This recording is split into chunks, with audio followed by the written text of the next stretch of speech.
La réalité du Saint-Esprit. Le Saint-Esprit de Dieu est peu connu par les chrétiens parce que plusieurs ne l'ont pas encore revêtu et même pour ceux qui l'ont revêtu, il demeure un mystère. La lecture de ce livre vous permettra de le revêtir, de connaître son langage et de découvrir les mystères cachés de sa personne. Pour tout contact, appelez au plus 237 678 78 16 21 plus 237 242 0020 09 et il deviendra pour vous une réalité. La réalité du Saint-Esprit, un livre écrit par le révérend pasteur Caleb Ngwa à Tangana.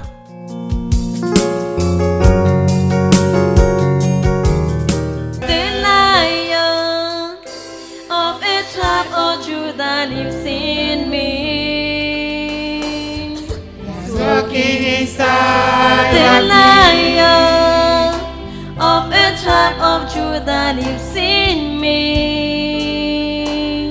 He's walking inside. God is walking from my inside to the outside, reaching everywhere, all about the world. God is walking from my inside to the outside.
Merci Emmanuel. Merci d'être avec nous. À toi la gloire. Au nom de Jésus, nous avons adoré. Amen. Merci Seigneur. Prenez vos Bibles.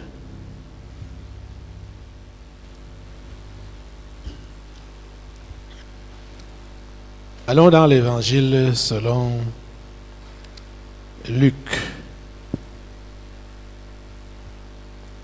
Luc chapitre 9.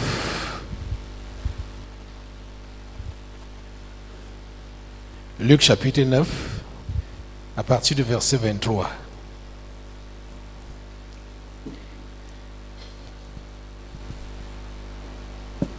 La Bible nous dit, l'une des portions des enseignements de Jésus, on va lire du verset 23 au verset 27. Puis il dit à tous, c'est Jésus qui parle, il dit à tous, si quelqu'un veut venir après moi, qu'il renonce à lui-même, qu'il se charge chaque jour de sa croix et qu'il me suive. Car celui qui voudra sauver sa vie la perdra, mais celui qui la perdra à cause de moi la sauvera. Et que servirait-il à un homme de gagner tout le monde s'il se détruisait ou se perdait lui-même?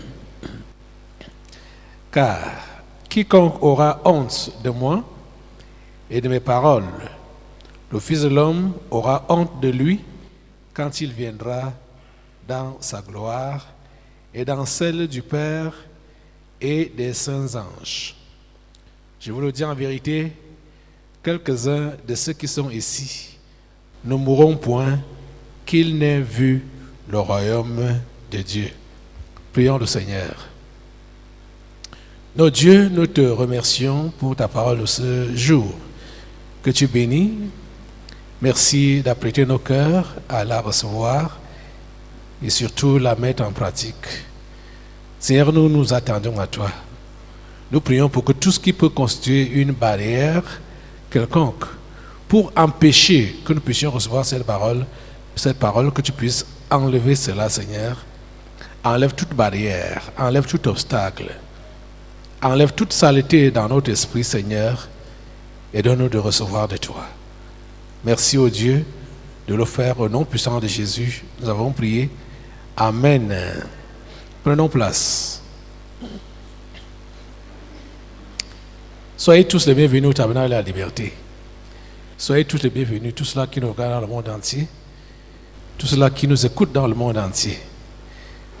Soyez tous les bienvenus. Nous voulons continuer à enseigner sur l'enseignement pratique que Dieu a donné au travers des fêtes, notamment celui qu'on a appelé la fête des tabernacles. Donc, on comprend clairement que c'est l'enseignement pratique sur l'humilité. Jésus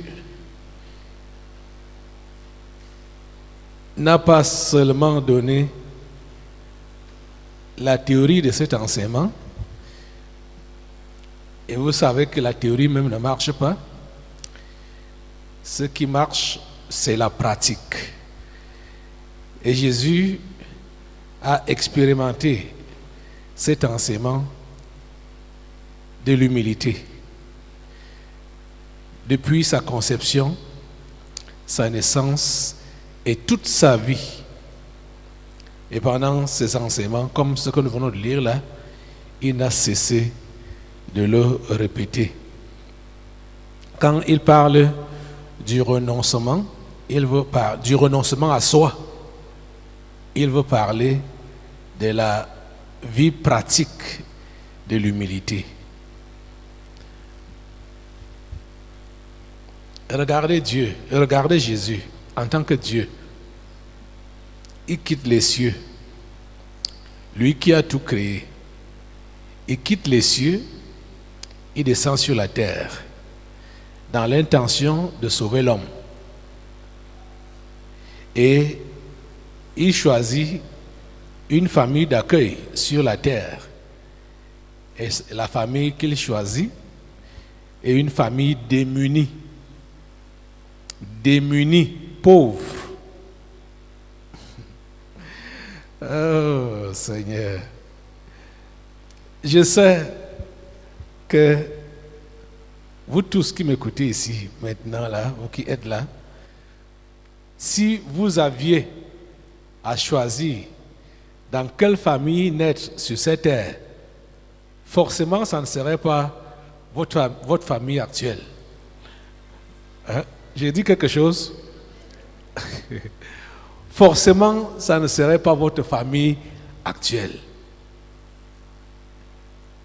Forcément. Vous auriez eu à choisir l'une des familles les plus élevées. Et ce qui est bizarre, si je peux vraiment exprimer la pensée de tous ici, là, je sais que si vous aviez à choisir, étant Camerounais, naissant au Cameroun, vous auriez choisi d'être l'enfant du chef de l'État. C'est vrai, non? Okay. Il rit. C'est la vérité, non? Chacun d'entre vous devait choisir être l'enfant du chef de l'État. Il y a des grandes personnalités dans le pays. On ne refuse pas. Mais on sait qu'il y a une personnalité qui dépasse toutes les autres. Et c'est chacun qui aimerait être de celui-là, appartenir à celui-là. Ça, c'est vrai. Franchement parlant. Mais Jésus, qui devait venir dans ce monde pour sauver le monde entier, être une référence pour le monde entier, il a choisi une famille très pauvre, démunie.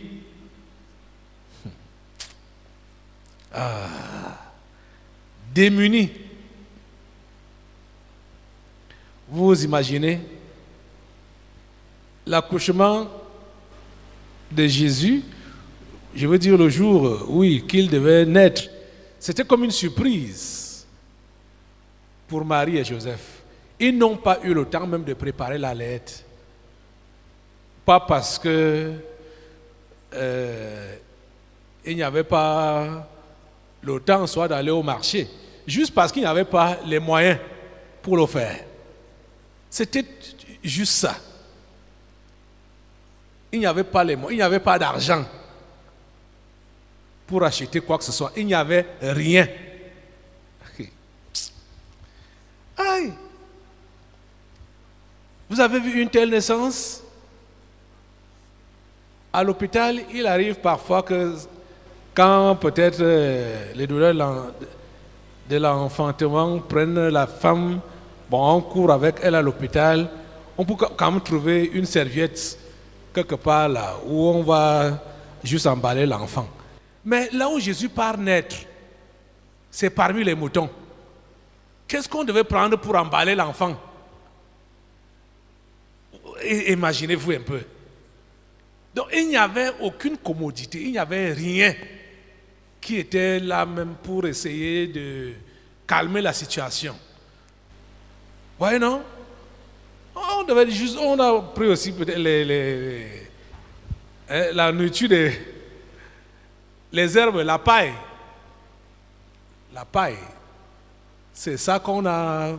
Il est devenu comme un petit mouton. Il est né dans la pauvreté puante.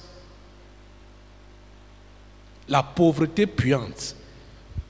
Je vous disais hier, dimanche, que l'humilité, ce n'est pas des discours à donner ou à recevoir. C'est une vie pratique à mener. La vie de l'humilité, c'est une vie pratique. Et Jésus nous le démontre. Il nous l'a démontré pratiquement. Le Seigneur veut agir. Le Seigneur veut sauver. Le Seigneur veut se manifester. Le Seigneur veut aider. Mais le Seigneur veut des enfants, ses enfants, qui le représentent effectivement. Pour représenter effectivement le Seigneur, Dieu Tout-Puissant, il faut être quelqu'un d'effacé. Il faut être quelqu'un d'humble. Quelqu'un d'effacé. C'est toi qui es effacé, toi qui es humble, qui va valablement représenter ton Dieu. L'orgueil, c'est ça qui caractérise le diable et ses démons. Si tu prends cette mauvaise habitude-là pour te présenter comme enfant de Dieu, tu es en train de souiller le nom de Dieu. Tu es vraiment en train de souiller le nom de Dieu. Je vous assure, le texte qu'on a lu là aujourd'hui nous fait comprendre que Jésus veut faire voir son royaume. Je veux dire, Dieu veut faire voir son royaume, que plusieurs vont même voir ce royaume-là avant leur départ. Mais quand on parle de voir le royaume de Dieu, c'est quoi? C'est voir ses manifestations puissantes. Et c'est justement ce que nous sommes en train d'enseigner depuis longtemps. Les préalables ou les préparatifs avant l'entrée en Canaan. Nous voulons voir le royaume de Dieu, c'est l'entrée en Canaan, la possession de ce monde pour Christ. Et pour que cela soit effectif, il faut que nous mettions en pratique les enseignements. L'enseignement, surtout l'enseignement sur l'effacement personnel, sur l'humilité. C'est ça qui est la vraie marque de la chrétienté. L'humilité. C'est ça qui est la vraie marque de la chrétienté, je vous assure.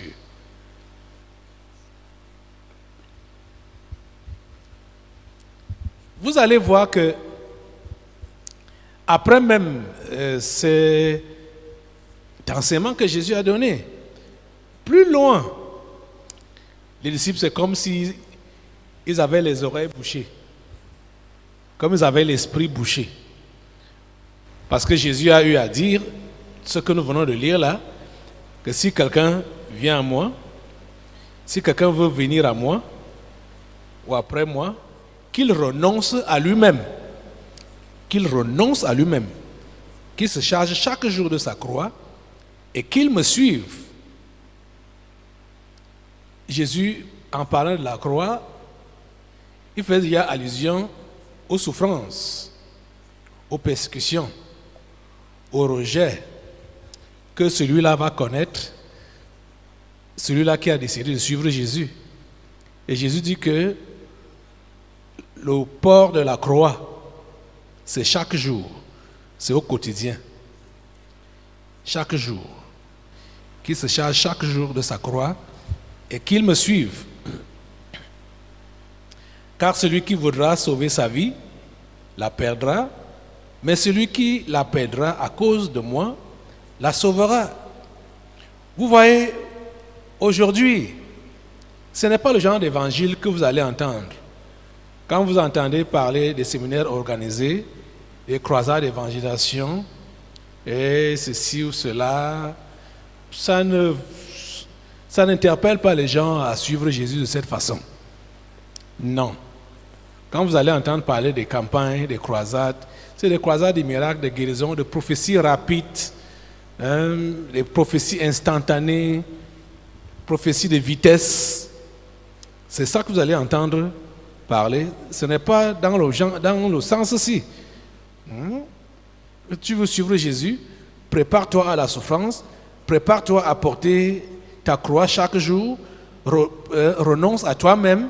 Non. On te dit que tu dois venir à Jésus parce qu'il va faire de toi un grand homme d'affaires. Rapidement, tu vas devenir millionnaire, milliardaire. Tu auras beaucoup d'argent, tu auras beaucoup de moyens. C'est ça qui se prêche aujourd'hui. Ce n'est pas le style-ci, mais ici, c'est le style de Jésus lui-même, directement de sa bouche. Et Jésus ne parlait pas à deux personnes ou une poignée de personnes, c'était des foules. Il y avait des gens en foule qui le suivaient. Il se dirigeait vers Jérusalem. Il dit que si quelqu'un veut venir après moi, qu'il renonce à lui-même. Donc déjà à ton ego. Tu veux être chrétien, renonce à ton ego. Renonce à ton moi. Renonce à ton moi. Qu'il renonce à lui-même. Qu'il se charge chaque jour de sa croix et qu'il me suive. Car celui qui voudra sauver sa vie la perdra, mais celui qui la perdra à cause de moi la sauvera. Jésus enseigne comment ici? Il nous fait comprendre que quand on a décidé de le suivre, ça veut dire qu'on a décidé de se perdre. Et c'est bien sûr le langage que les esprits familiers vont utiliser pour t'intriguer. Quand tu as cru en Jésus, on va dire, hey, tu t'es perdu. Dans notre famille, on ne connaît pas des gens, de cette qualité. Hein? Nous sommes tous des croyants dans notre famille, mais pas ton style-ci. Toi, tu es perdu. Hein? Tu es allé entrer dans quoi comme ça? C'est la question que les esprits familiers vous posent. Quand vous avez réellement cru. Si on ne vous a pas encore posé de telles questions, comprenez que vous n'avez pas encore cru. Vous faites encore la religion. Le jour que vous allez croire, on va vous dire, mais vous êtes perdu. Vous êtes perdu. Vous êtes allé entrer dans quoi comme ça? Dans notre famille, on ne connaît pas ça. Vous comprenez? C'est ça que Jésus dit ici que, car celui qui voudra sauver sa vie, la perdra. Mais celui qui la perdra à cause de moi, la sauvera. Donc quand on te dit que tu as donc perdu ta vie, parce que tu as cru en Jésus, comprends que c'est là que tu l'as sauvé. Comprends donc que c'est par là que tu as sauvé ta vie. Tu comprends, non? Au lieu donc de vouloir te ressaisir, quand tu es intrigué de cette façon, que hey, tu allais entrer dans quoi? Tu es perdu, tu es un égaré, tu es allé dans les sectes et tout ça là, ça va te décourager, ça va te dégonfler. Ça ne devrait pas te dégonfler. Jésus t'a averti avant le temps. Tu n'as pas besoin d'être dégonflé, d'être découragé. Tu devrais au contraire te rassurer parce que tu es sur la bonne voie. Tu as compris ça? Et il dit au verset 25, et que servirait-il à un homme de gagner tout le monde s'il se détruisait ou se perdait lui-même? Or, c'est ça donc que les religions vous proposent, les faux prophètes, gagner tout le monde, posséder tout le monde. Jésus pose la question à savoir, ça sert à quoi de gagner donc tout le monde, de se perdre et de gagner tout le monde et de se perdre, de perdre son âme, après avoir gagné toutes les voitures, toutes les maisons, tout l'argent, toute la gloire. Ça sert à quoi? Ça ne sert à rien. Verset 26, il continue en disant que car quiconque aura honte de moi et de mes paroles, le Fils de l'homme aura honte de lui quand il viendra dans sa gloire et dans celle du Père et des saints anges. Verset 27, je vous le dis en vérité, quelques-uns de ceux qui sont ici ne mourront point qu'ils n'aient vu le royaume de Dieu. C'est ça que vous voulez voir, non? Le royaume de Dieu. Moi, je voudrais voir le royaume de Dieu. Quand je vois le style de chrétien qu'il y a aujourd'hui, ça me fait mal. Ça me fait mal. De voir des gens qui ne sont pas engagés pour Jésus, de voir des gens qui sont prêts à renoncer à Jésus, dès qu'ils sont un peu menacés comme ça, de voir des gens qui sont... Je ne sais pas comment vraiment les qualifier, des peureux, des peureux, des gens, ils ne sont pas affermis. Hein? Il suffit seulement qu'ils entendent une petite menace comme ça là, par rapport à la foi, ils sont prêts à abandonner. Or, ces temps de la fin, il faudrait que des foules nombreuses croient en Jésus, se proclament ou se réclament de Jésus. Il faut que le royaume de Dieu se voie. Il faut que le royaume de Dieu se voie. Quand le royaume de Dieu est réellement manifeste, je vous assure, on n'a pas besoin de beaucoup de tapage, on n'a pas besoin de beaucoup de bruit. Depuis un certain temps, nous sommes en train de faire des efforts. Bon, le Seigneur, dans sa grâce, nous soutient tant bien que mal. Mais la chose n'est pas encore arrivée là où ça devrait arriver. Nous faisons des efforts pour prier. Nous faisons des efforts pour jeûner. Nous faisons des efforts pour être assidus aux réunions. Nous faisons des efforts.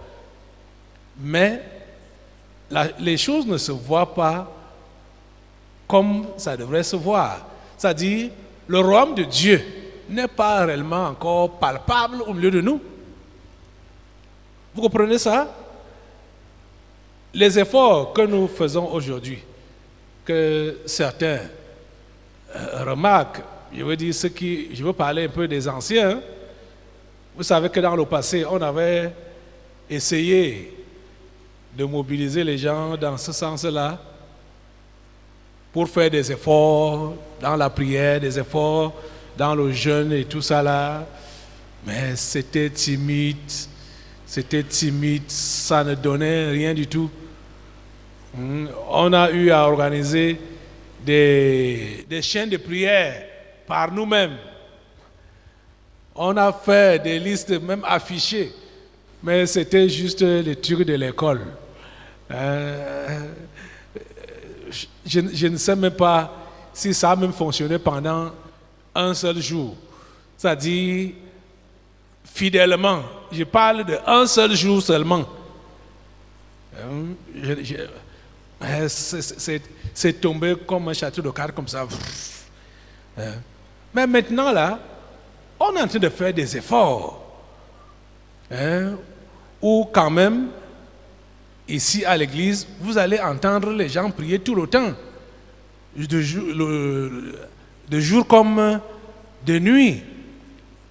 Mais je peux vous assurer que ce n'est pas encore ça. Jusque-là, ce n'est pas encore ça. Vous comprenez?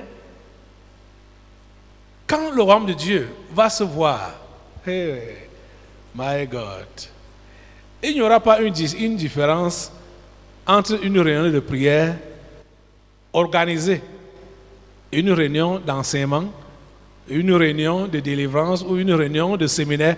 Il n'y aura pas de différence. Vous comprenez, non? Il n'y aura pas de différence. Et la manifestation de Dieu sera visible et palpable à tout moment, pendant tous ces temps-là. C'est ça que je voudrais que vous compreniez, c'est ça que Jésus veut dire ici, le verset 27. Regardez ça très bien. Luc 9 là, verset 27. Il dit, je vous le dis en vérité, quelques-uns de vous qui sont, quelques-uns de ceux qui sont ici ne mourront point qu'ils n'aient vu le royaume de Dieu. Quelques-uns de ceux qui sont ici ne mourront point qu'ils n'aient vu le royaume de Dieu. Jésus voulait parler du réveil. Vous voulez voir ça? Vous voulez voir ça? Nous voulons voir ça. Vous voulez voir ça? La condition est d'être réellement chrétien alors. C'est-à-dire le style effacé. Le style qui a renoncé à soi. Et qui vit non pour lui-même, mais pour le Seigneur Jésus. C'est là que vous allez voir le royaume de Dieu. Quand vous entendez parler du royaume de Dieu, vous faites allusion à quoi? Dites-moi un peu. Quand tu entends parler donc du royaume de Dieu, tu fais allusion à quoi? Tu as quoi dans ta tête? Un frère Abraham, tu as quoi dans ta tête par exemple? En fait, papa, quand on parle du royaume de Dieu, je vois le Seigneur assis sur son trône. Et puis, tu es allé là-bas au ciel. Et les anges et nous-mêmes qui l'adorent. Chanter et adorer. Voilà son imagination. Et le frère, c'est encore le frère qui est là. Ici. Parle. Kevin. Witton, pasteur. Voilà. Pour toi, quand tu entends parler du royaume de Dieu, tu as quelle imagination? Je vois un palais immense, avec un beau paysage et les anges autour. Ok. Ça, vous êtes au ciel, hein? Vous êtes directement au ciel. Frère René, sois déjà le bienvenu. Pour toi, quand tu penses au royaume de Dieu là, qu'est-ce que tu as dans ta tête? Déjà ici-bas, je me dis des hommes et des femmes qui l'adorent, qui le louent jour et nuit, à tout moment, sans qu'on les force même. Voilà. Toi, tu commences un peu par la terre avant d'aller au paradis. Voilà. Jésus dit que quelques-uns de ceux qui sont ici là verront d'abord le royaume de Dieu. Oui, c'est vrai, le royaume de Dieu, c'est ce paradis-là, avec un paysage, avec les anges de toutes les qualités et les humains qui l'adorent, tout ça là, dans l'ambiance, dans une ambiance vraiment céleste. C'est vrai, tout ça là est vrai, mais le royaume dont Jésus voulait d'abord faire allusion ici, c'est à peu près ce que le frère René vient de dire là, que sur cette terre, vous entrez, comme j'ai même fait un peu allusion à ça, on entre, il n'y aura pas une différence de réunion, que voilà, réunion d'intercession, réunion d'adoration, réunion de ceci ou cela. Ce sera le royaume de Dieu sur terre, parce que à chaque moment, à chaque fois qu'on est là, sans même être organisés, les uns et les autres sont immergés dans sa présence, dans la louange, adoration, intercession, et tout ce qui est miraculeux se produit sans effort. Vous comprenez? C'est ça. C'est ça qui va se passer. C'est ça qui doit se passer. Hein? Ce dont vous entendez par là, du réveil, c'est ça. Quand le royaume de Dieu est manifeste, on a vu, quand Dieu a dit qu'il va établir cette nouvelle alliance, il a dit que nul ne dira plus à son frère, connais Dieu, puisque la loi sera déjà écrite dans chaque cœur, sur chaque esprit. Vous voyez, non? Donc, le Saint-Esprit sera naturel pour tous les enfants de Dieu.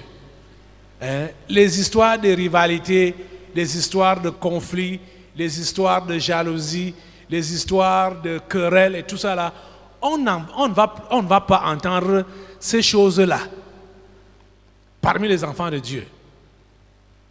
Vous comprenez ça? Je vous assure. Et ceux qui sont du royaume des cieux et qui ne sont pas encore dans la maison viendront seuls, sans qu'on fasse des efforts pour leur dire venez donner vos vies à Jésus, hein, faites ceci, faites cela. Ils viendront seuls, naturellement, et vous allez les voir s'adapter avec les autres comme s'ils étaient des anciens croyants depuis longtemps. Pourquoi? Parce que c'est le Saint-Esprit de Dieu qui les a régénérés et qui a régénéré ceux qu'ils ont trouvés là. Et le même esprit va juste emballer tout le monde de la même manière. Vous comprenez ça? Mais on ne peut pas arriver à ce niveau-là tant que les uns et les autres sont encore concentrés sur eux-mêmes.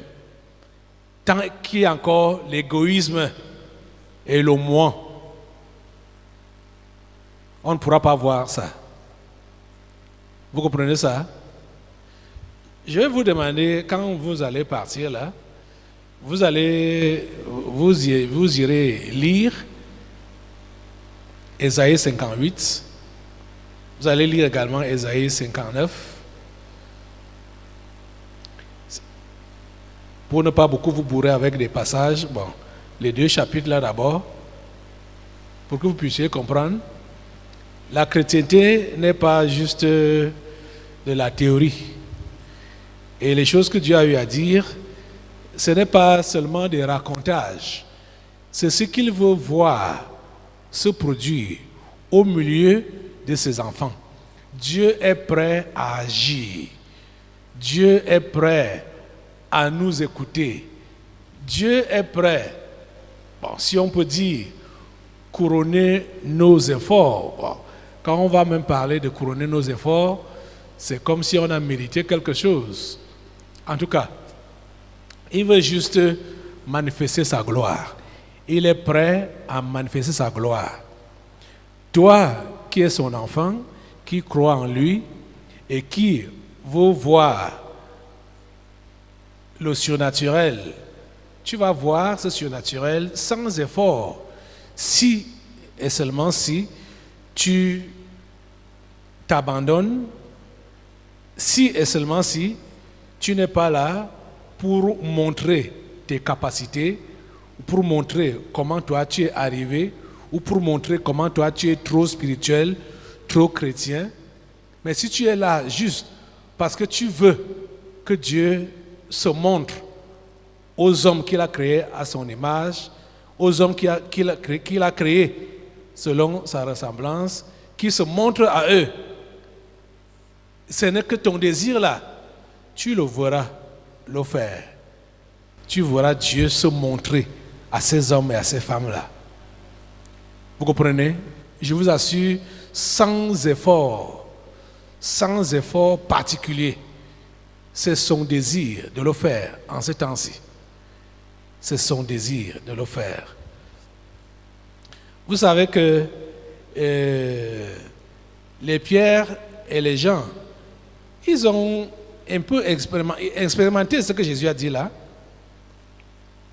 Parce que les conversions que nous avons dans les actes des apôtres, ce n'est même pas à vouloir comparer avec ce que nous voyons dans les religions aujourd'hui. Que les gens sont dans la religion, ils sont même nés dedans, ils ont grandi dedans, des années sont là, vous les voyez, ils ne sont pas différents de ceux qui ne partent pas à l'église ou de ceux qui n'ont pas de religion. Ils ont les mêmes vies, même qualité de vie. Je parle de sale vie, hein? Il n'y a pas de différence. Vous voyez, ça, c'est une honte pour l'église de Jésus-Christ de se retrouver au milieu des païens étant même chose. Je me rappelle de cette dame, je crois qu'elle doit être burkinabé, elle me disait que chez eux là-bas, il n'y a pas de différence entre musulmans, chrétiens, païens et tout ça là. Et les mariages se passent aussi comme ça là. Donc il n'y a pas... il n'y a pas une démarcation entre le chrétien et le non-chrétien. Ils vivent juste une vie mélangée comme ça.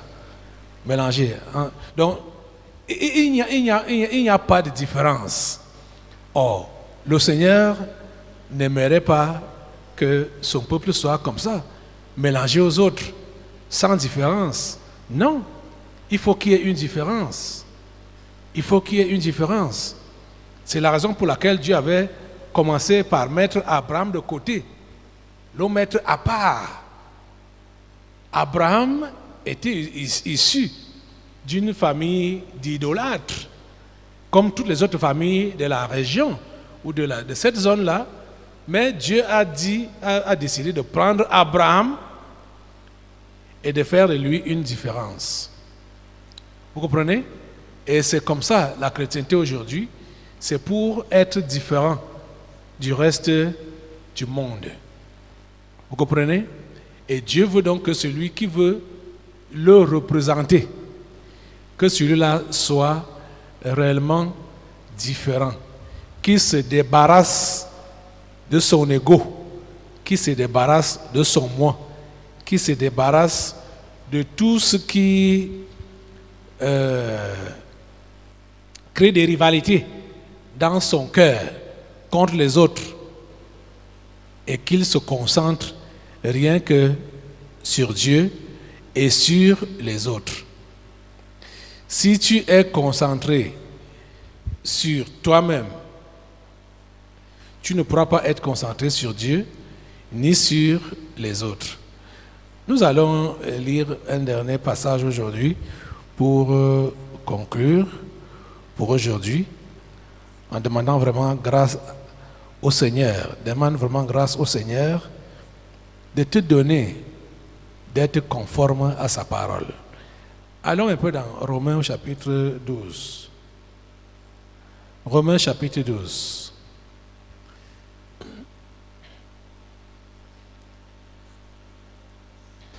Vous pouvez lire, vous allez lire du verset 9 jusqu'au verset 16. Mais je vais seulement lire le verset 16 maintenant là, qui dit « Ayez les mêmes sentiments les uns envers les autres.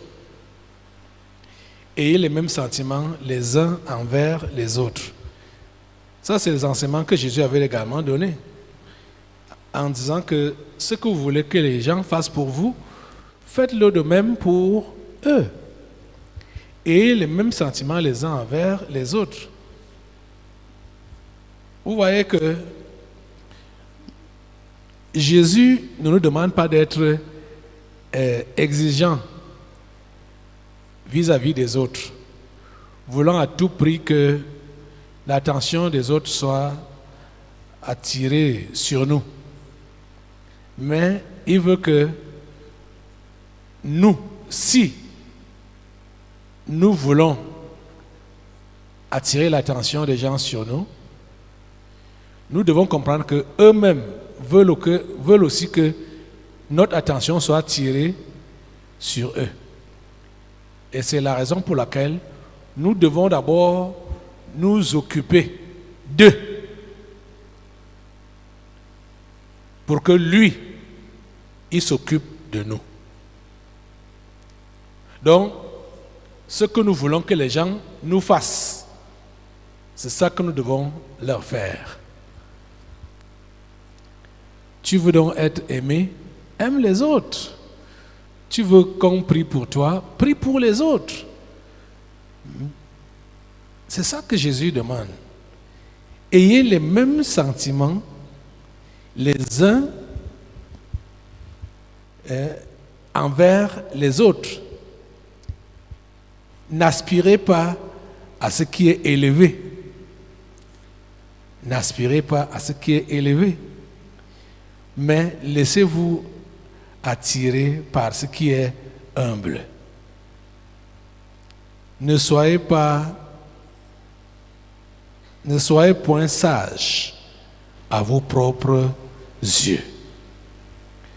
Vous voyez, l'appel à l'abaissement, l'appel à l'humilité, l'appel à la disparition de soi. Vous comprenez? N'attirez pas l'attention sur vous-même. N'aspirez pas à ce qui est élevé. N'ayez pas la folie des grandeurs. N'ayez pas la folie des grandeurs, s'il vous plaît. N'ayez pas la folie des grandeurs. La folie des grandeurs, c'est de l'orgueil. Et l'orgueil précède la chute. Mais l'humilité précède la gloire. Pouvez-vous vraiment pratiquer ces conseils? Je veux dire que ça a commencé depuis le verset 9. Vous irez lire ça à la maison. Romains 12, verset 9 jusqu'à 16. Voilà les conseils qui nous sont donnés. Ce sont les conseils de la vie.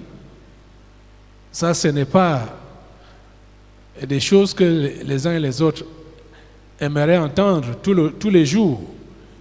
Mais si tu es chrétien, c'est le conseil que toi tu es appelé à entendre tous les jours et à appliquer tous les jours. Ne te fatigue jamais. Ne te fatigue jamais. Ne te fatigue jamais. Sache que c'est ça que tu es appelé à faire. Vous devez avoir les mêmes sentiments les uns envers les autres. N'aspirez jamais à ce qui est élevé. Laissez-vous attirer par ce qui est humble. Et ne soyez point sages à vos propres yeux. Amen. La réalité du Saint-Esprit. Le Saint-Esprit de Dieu est peu connu par les chrétiens parce que plusieurs ne l'ont pas encore revêtu et même pour ceux qui l'ont revêtu, il demeure un mystère. La lecture de ce livre vous permettra de le revêtir, de connaître son langage et de découvrir les mystères cachés de sa personne. Pour tout contact, appelez au plus 237 678 78 16 21 plus 237 242 0020 09 et il deviendra pour vous une réalité. La réalité du Saint-Esprit, un livre écrit par le révérend pasteur Caleb Ngwa à Tangana.